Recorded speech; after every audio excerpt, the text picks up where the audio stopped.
My guest today on the World Cafe, warming up on whammy barless versions of some surf classics, has kind of been the object of a ferocious music industry buzz for the last couple of years. A buzz that began with a solo performance at a 1991 tribute concert to his late father, Tim Buckley, and he seems to have weathered the storm and is about to release his first album on Sony. Jeff Buckley joins us. Welcome. Hi. I was curious as to how you ended up on the bill at the Tim Buckley benefit concert, because my understanding is you didn't really know your father that well, and did you know his music well? I don't know how I ended up. I think somebody who talked to the... he split before I was born. He didn't really keep contact with me and my mom, except for one time. And I was asleep at the time. I was probably 2. You know, it was like he decided not to be a father. So, just me and my mom. And I saw him once for a week. And then, that was 2 months before he crashed on heroin. And in between then, there was no contact. And in between the death and the funeral, there was no contact. And, I guess I missed it, you know. And it always bugged me.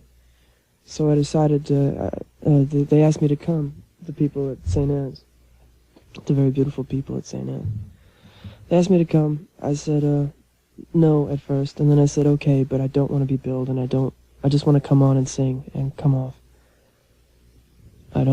This is not a springboard. This is something really personal. And I would never, and probably will never, ever perform that music, you know, as I got my own music. Right. And then after that, that's how I met Gary Lucas.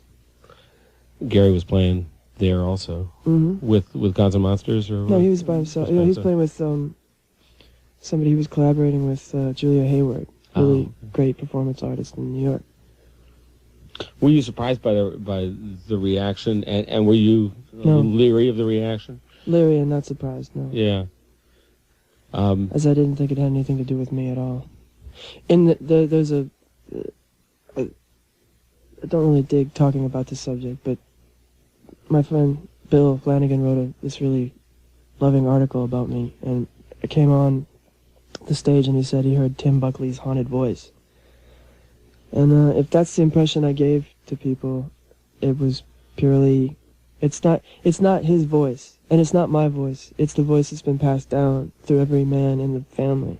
His father, I found out, sang. He had a beautiful voice. Yeah. It's just an Irish thing. You wouldn't understand. Can I say something? I don't hate my father. And I don't resent him existing. It's just something I've grown up with all my life. Not being a part of the life that has so much energy over here and having my own.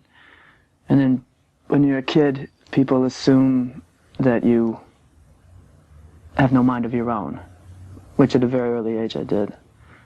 It's my way of resisting people's trivialization of my music. If